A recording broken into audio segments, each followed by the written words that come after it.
Hello everyone, it's Nen from Insightful Vibrations. Thank you so much for tuning into this channel. Thank you for watching the videos and for sharing them.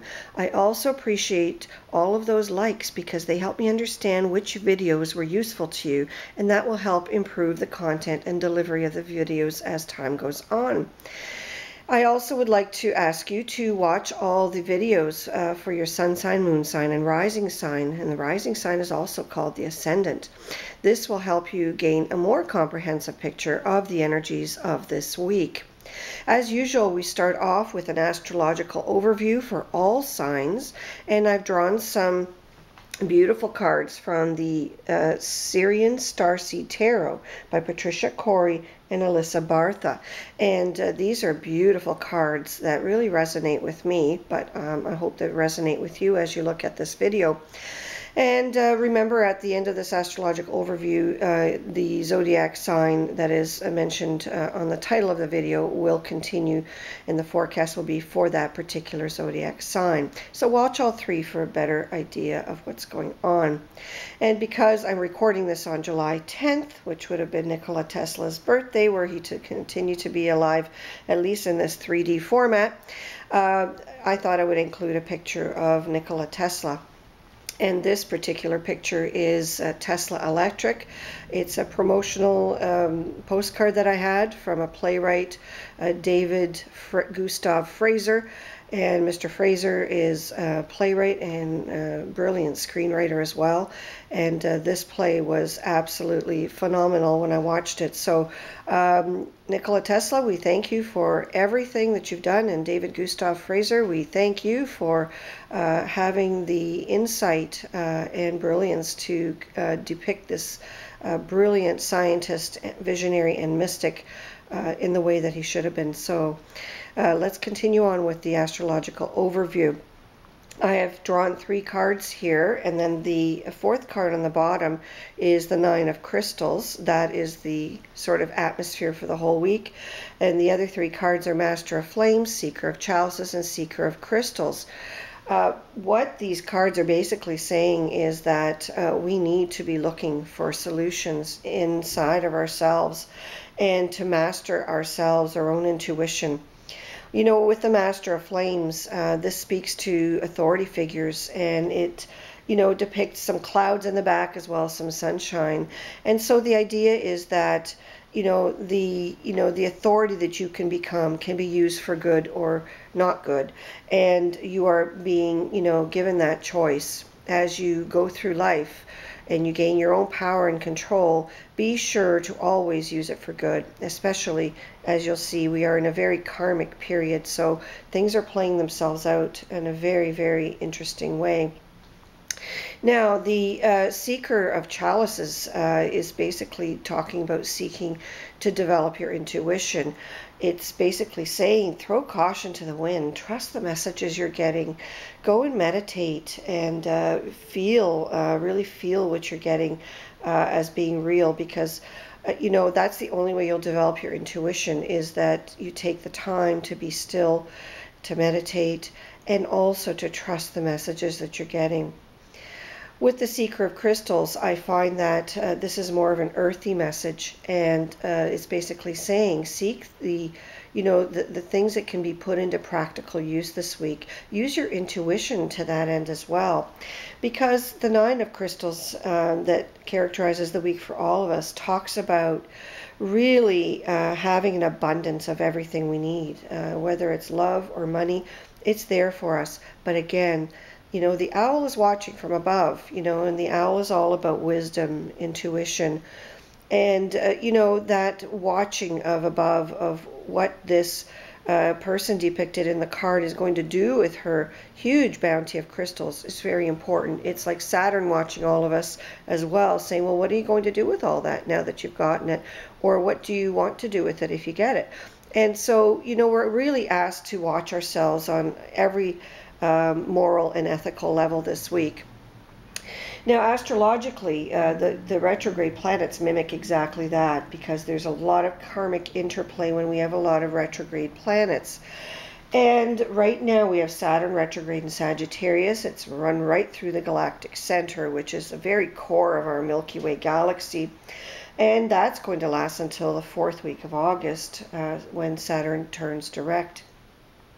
And then Pluto is retrograde in Capricorn until the 3rd week of September.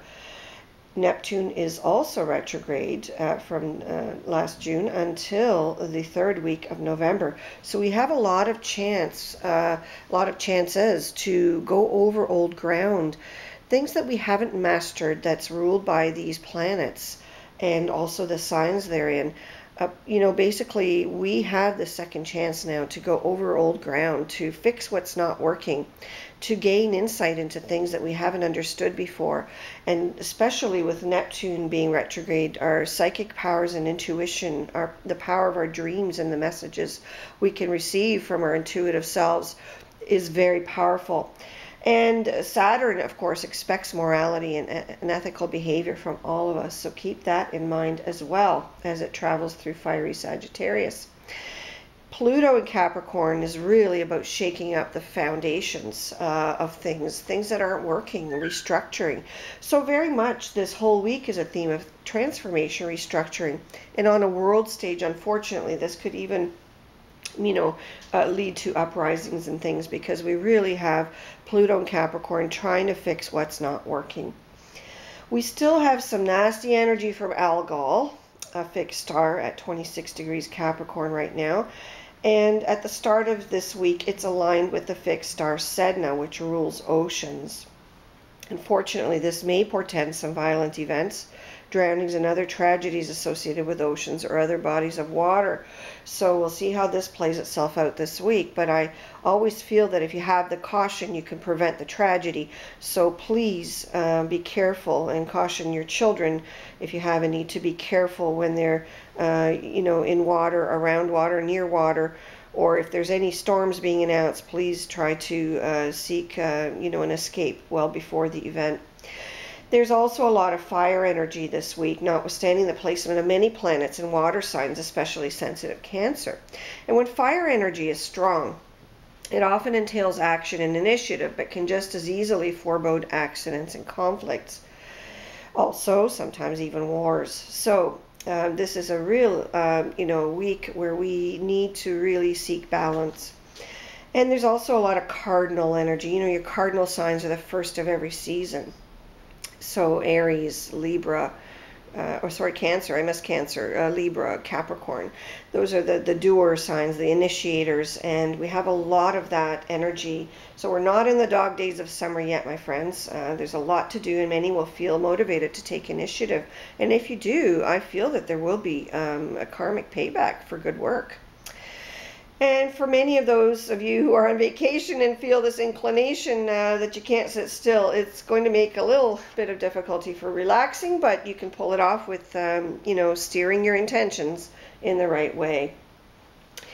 So we start off the week on July 11th with a lot of interesting aspects. Pluto is opposing the Sun, which creates an intense reaction to change, but also produces a breakthrough effect. Again, a lot of this has to do with relationships. Pluto's also squaring Jupiter, which is a very serious, intense angle.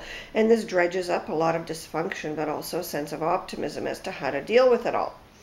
And when Jupiter is squaring the Sun, we tend to have ego wars. We tend to have a lot of people asserting themselves and, trying to be the boss or be the authority figure. And we're given that with the Master of Flames card as well, where we're saying, yes, you can be the authority figure, but how are you going to use that energy? Look within to use that energy, and don't abuse your powers.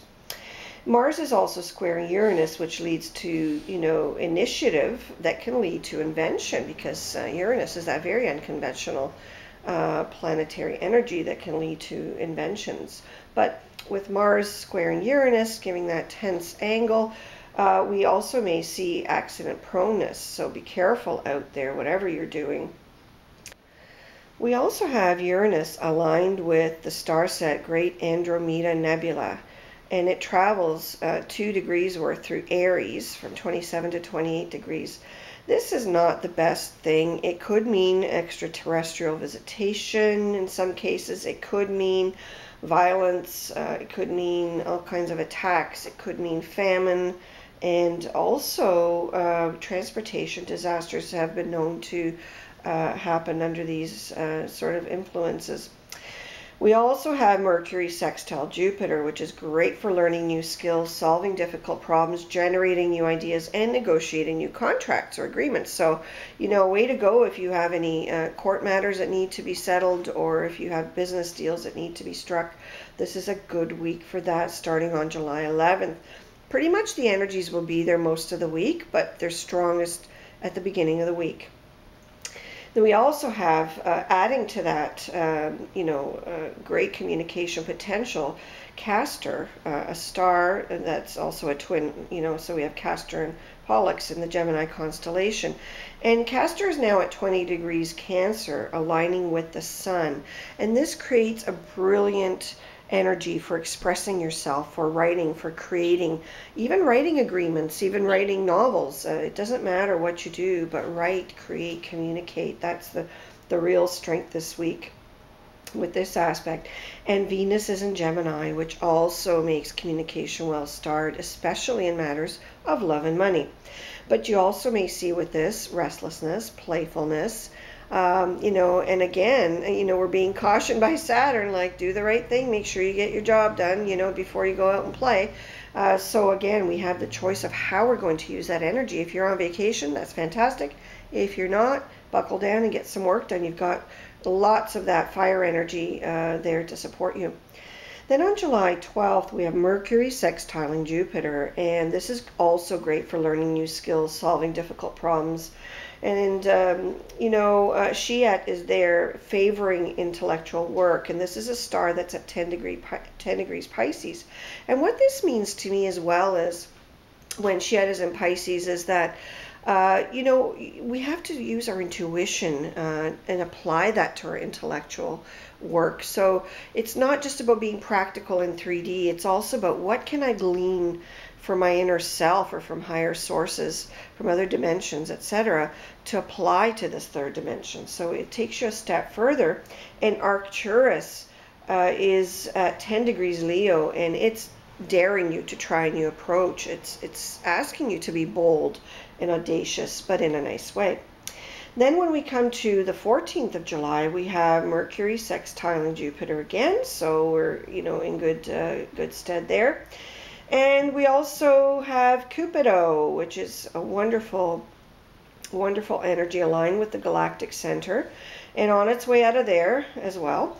But it's aligning with Aculeus at 25 degrees and 58 minutes Sagittarius, so it's almost coming out of the galactic center.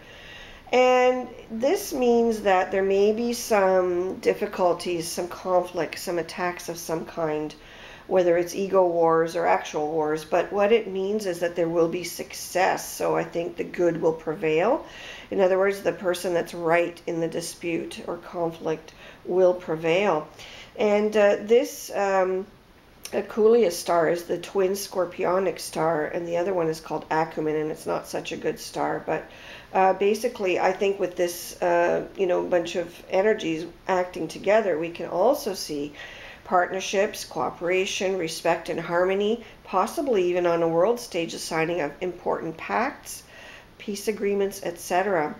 It's fantastic energy for finding a reconciliation and true soul love in relationships. So that's also good. And then we have July 16th, the end of the week, Sunday. We have some interesting aspects there. But it's a tense day, I'll tell you, because there's a lot of fiery energy and a lot of emotional energy as well.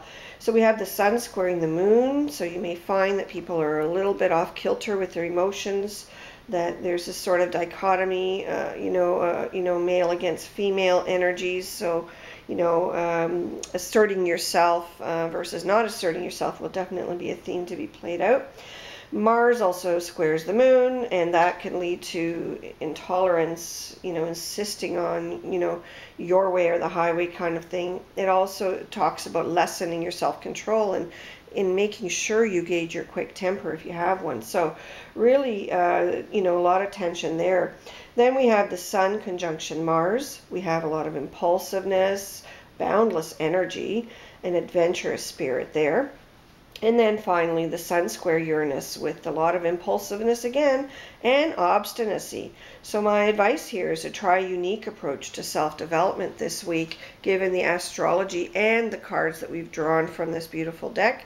And I feel that if we really all just try to be a little circumspect this week and really take the high road on things, that the week is going to be absolutely fabulous. So here's the zodiac sign forecast for your sign. Thank you for watching. Hello Cancer, Sun sign, Moon sign, Rising sign folks. This is your forecast for the week of July 11th to 16th, 2017. We are using the Great Lenormand deck. The card at the very top is a card that talks about the general atmosphere of the week, and the other three cards will show us how these energies manifest into actions or events. And with the Jack of Clubs at the top there, we have, you know, some issues with a fire sign male, possibly younger than yourself, or quite a bit younger than yourself, dark hair. He may be an admirer of yours. He may be someone that's just around. It's hard to say. But this card also has this fire element of saying, look, you know, don't escape things, but, you know, take action. Take action to preserve what's yours, to get what you want. If you want to, you know, ask a young gentleman out, for example, you could definitely do that. The stars are supporting that. The cards are supporting that as well. And I do feel that it's going to have to be you and your attitude that carries the day this week. Cancer, you also have the Four of Clubs. And the Four of Clubs is talking about having a choice. And this may very well be a choice between, you know, this, you know, fiery gentleman I just talked about, but it could also be, you know, someone who is represented by the Jack of Diamonds, the third card there on the bottom, and that is basically someone who's also younger than yourself and possibly in uniform or having some kind of official role. And it could also be a subordinate. So if you're, you know, self-employed, you run your own business, that kind of thing, or you manage a department in someone else's business, this could be someone that's working for you. So it looks like to me that for some of you, there are some choices here that need to be made. I also feel with the Four of Clubs, some of you are in a marriage that you really are not enjoying. And you're going to have to sort of do some therapy here for yourself to control your emotions, and also to avoid conflict. You know, maybe, you know, write out your thoughts, keep a diary, you know, make sure it's hidden away though, because you do have that, you know, hidden enemy feeling this week. So, you know, but you need to vent somehow, and writing's very therapeutic for people sometimes. So that's definitely coming up for you in these cards. It's also saying take action. If things are really, really bad, take an action to put an end to things, because if you don't, you know, if you don't make the confrontation in terms of, you know, setting things straight, you know, the bad situation will continue to persist. On the other hand, with all this club energy in your cards, especially with the middle card there, the Six of Clubs, there is a lot of confrontation possible. And it's also possible that you need to protect your assets, especially if you're in a separation situation. And this also applies to business situations. If you're, you know, not trusting your partner, make sure your assets are protected. Make sure you can justify what's on those statements and ledgers, because there is a distinct, you know, possibility with the Six of Clubs that there will be a loss of some kind. Of assets, that is, so money, property, that kind of thing. So watch out for all kinds of fraud as well. And, you know, there is a Scorpio and a Capricorn that I'm picking up on here that may favor into your scenario here. So whatever your week is about, those individuals may figure prominently for you. I do feel, however, that even though you'll feel alone a lot of times, there are people in the community or in your family or among your friends or coworkers that can give you support. This person could be a subordinate of yours at work. It could be a friend. It could be just, you know, even a helpline of some kind. I feel that there is support out there, so I don't want you to feel like you're alone and you're just, not sure what to do. The club action here talks about taking initiative.